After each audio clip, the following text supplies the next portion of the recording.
कुछ नहीं था उन बच्चों के पास।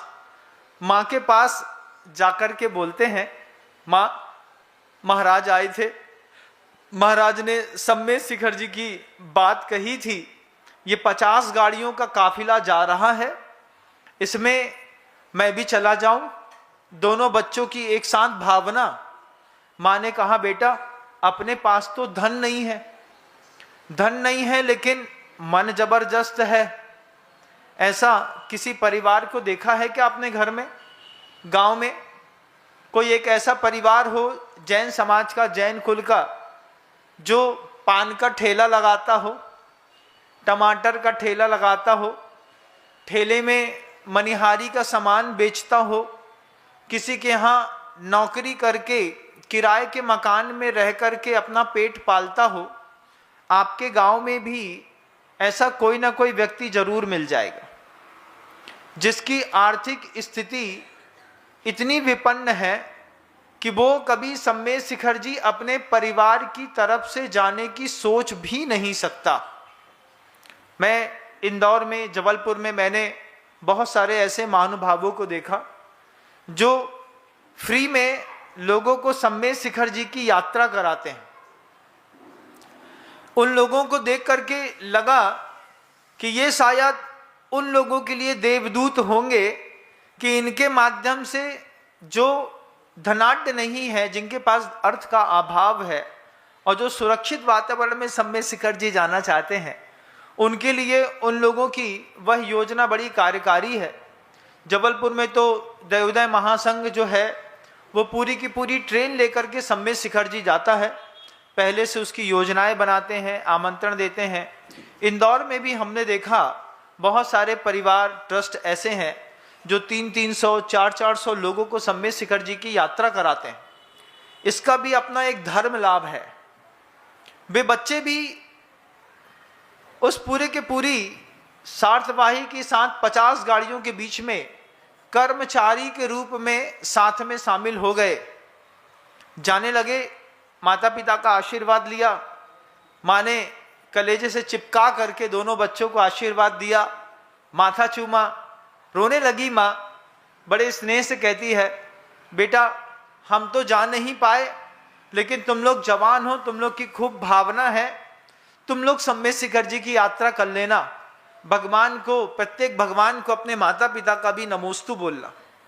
वो दृश्य इतना भावुक था जब माँ अपने दोनों बच्चों को एक साथ गले से लगा करके और सम्मेद शिखर जी जाने के लिए बोल रही थी। माँ अंतस में टटोल रही थी कि क्या दे दूं मैं, कुछ भी नहीं था। उस माँ के गले में एक काला धागे की पोत बस पड़ी थी, उसमें भी कुछ लटक नहीं रहा था। माँ सोचती है कि आज ऐसा समय आया कि मुझे अपने बच्चों को देने के लिए कुछ नहीं। फिर अचानक याद आया कि घर के अंदर मक्के के थोड़े से दाने पड़े हैं, 1-8 किलो मक्का होगा। माँ ने पूरा का पूरा मक्का एक पोटली में बांध करके और बच्चों को दे दिया और बच्चों से कहा कि राजा के सामने, भगवान के सामने और गुरु के सामने कभी खाली हाथ नहीं जाते। जब कभी भी सम्मेद शिखर जी की यात्रा करने का तुम्हें मौका लगे तो इतने बड़े अनंतानंद सिद्ध परमेष्ठी हैं जिन्होंने निर्दोष व्रतों का, चारित्र का पालन किया होगा, जिन्होंने उस सिद्ध भूमि पर सिद्धत्व को प्राप्त किया होगा, कर्म की छपड़ा करी होगी, केशलोच किया होगा, उग्र विहार करके वहां पर तपे होंगे। वहां पर कितने सिद्ध परमेष्ठी ऐसे होंगे सिद्धालय में जाने से पहले जिन्होंने 6-6 मास का उपवास किया होगा, साधना करी होगी। उनकी उस पावन साधना से पवित्र वसुंधरा पर अपने घर से ये तुम मक्के के दाने ही थोड़े थोड़े से हर टोक पर चढ़ा देना बेटा, भगवान का नाम लेना, मक्के के दाने चढ़ा करके अपने सौभाग्य को अर्जित करना, क्योंकि स्वद्रव्य का दान दिए बिना की गई पूजाएं व्यर्थ होती हैं। गरीब परिस्थिति में मां समझाती है अपने द्रव्य से पूजा करना चाहिए।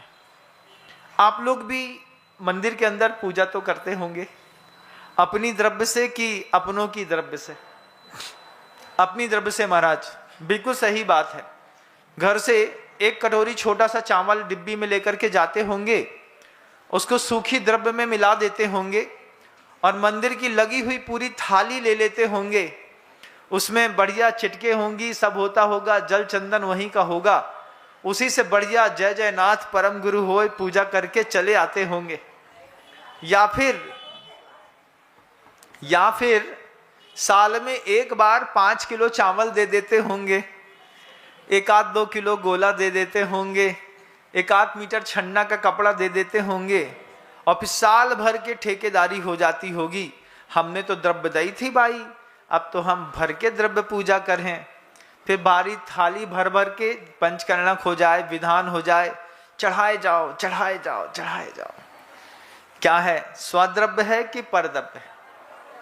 जितना मंदिर में आप द्रव्य चढ़ाते हैं उतनी क्या साल भर में मंदिर के लिए रखते भी हैं, देते भी हैं कि नहीं?